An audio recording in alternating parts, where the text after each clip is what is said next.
Yung mga kabrad, tinanggal na ni Joel dito yung ating napisang mga manok at saka yung pabo dito, tinanggal na ni Joel.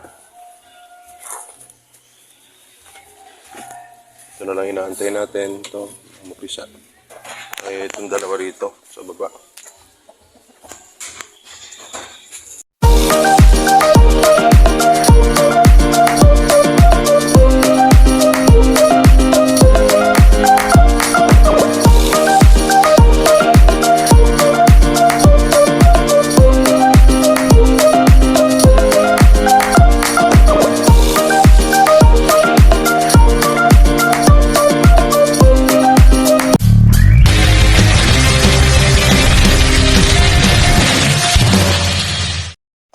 Mga kabrad, isang napakagandang araw po sa atin lahat. Ngayon po ay dahil break time, kain muna tayo. Ngayon, pagkatapos natin kumain mga kabrad, itong ating mga bake, ihahatid na natin dun sa paghahatiran natin ng yung sa may pinagkakautangan natin ng beach. So ito ay ang ating mga shell na bake. Ito mga kabrad, yung 10 bake mga kabrad. So yung dadali natin doon ngayon para nun makabawas-bawas tayo dito na pinakakain. Pero ito naman malalakas magkakain to mga kabrad. At saka ngayon i-injection na, sabay rin natin ng injection pala mga kabrad ng ano to, ng pang-hog cholera bago natin i-deliver doon mga kabrad. Ito. Nasaksakan muna natin ang pang-hog cholera dahil hindi nga nasaksakan natin ang nakaraan. Mga kabrad, kinasta na ng ating barako yung puti. Okay, ito. Ito na yung umpisa ng kanilang ano. Ito dito tayo magsisimula ng breeder talaga 50-50. Yung ating mga native at saka yung cross. Mga kabrad, magtuturok tayo ngayon ng pang-hog cholera. Tapos diretso na natin dun sa pagdadala natin.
Sige, may nandiyan na. Tawagin mo.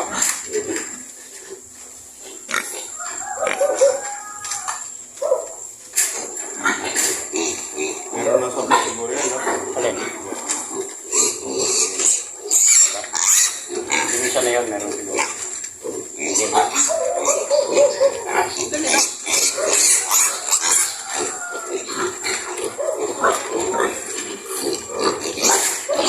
Boys, go!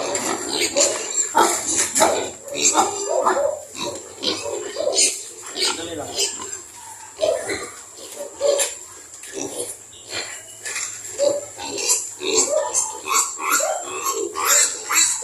Kasya ba yan?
yung ating tag nito, yung ating pinang-inject doon sa ating baboy, yung mga ito yung pang-hog cholera na ginagamit natin. So ito yan mga kabrad, yan.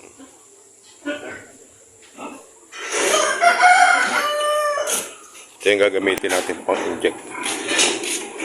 Yan mga kabrad, tinanggal na ni Joel dito yung ating napisang mga manok at saka yung pabo dito, tinanggal na ni Joel. Ito na lang inaantay natin, ito, mapisa. Ay, itong dalawa rito sa baba.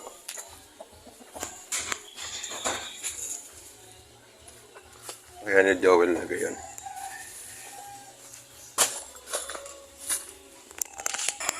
So ayan, dito pala ni Joel inilipat yung manok na napisa.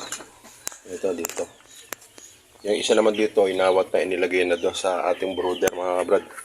Dahil yun naman, nabaksina na natin yan.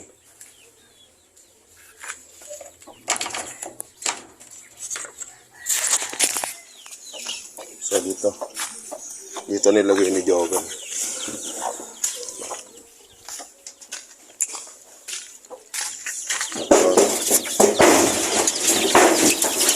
So dito nilagay, sinama na rito ni Joel sa karamihan. Ito. Ayan dito. Kasi ina eh. Ayan. Hana ka na dyan. Hana ka na. Hindi ka na.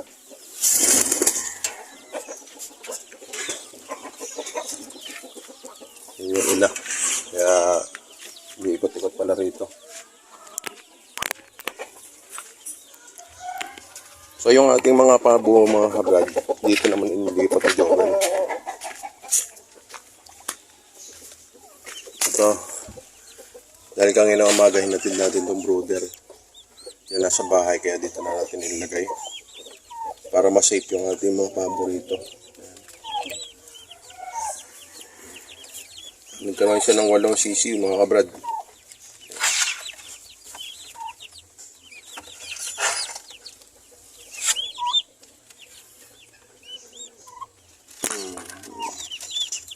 Sarang mabuhay ito mga kabrad para maparami natin itong mga pabo.